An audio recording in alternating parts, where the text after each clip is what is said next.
Bisous, bye. Allez. Vous avez la Bible, hein? Vous avez beaucoup, parce que moi, non, je vais moi tour les lots mouilles. Les lots pour moi, Jean 11. Jean 11, verset 35. Jean 11, verset 35, et le dit Jésus plaira. Jésus plaira. Jésus a zolé la ligne. Pourquoi Jésus pleure? Jésus a zolé là. Oh, yes, royal et le royal, bien royal et le. Nous avons besoin de la bise au temps. Il y a qu'à se repentir. Il est temps. Il est. Yes, all est la comportement na yo. All est la attitude na yo devant Nzambi. En fait, on a été abino.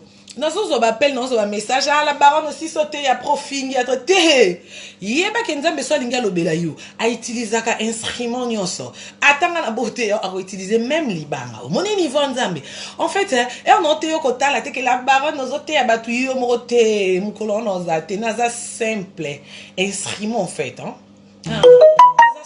Instrument, l'éternel. En fait, c'est l'éternel qui m'utilise. Dans un simple instrument, pour payer son message. Alors, il y a une rose à lèvres dans la tête.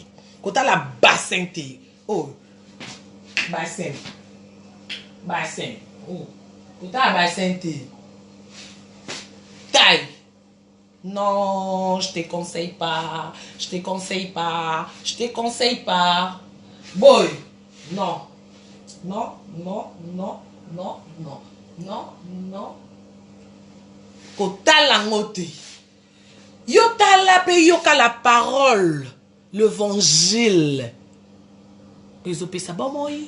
Lilouba vérité. Kota la taïté. Nana bassin. Oui. Oui, nana bassin. Na boïté. Mais. Yo.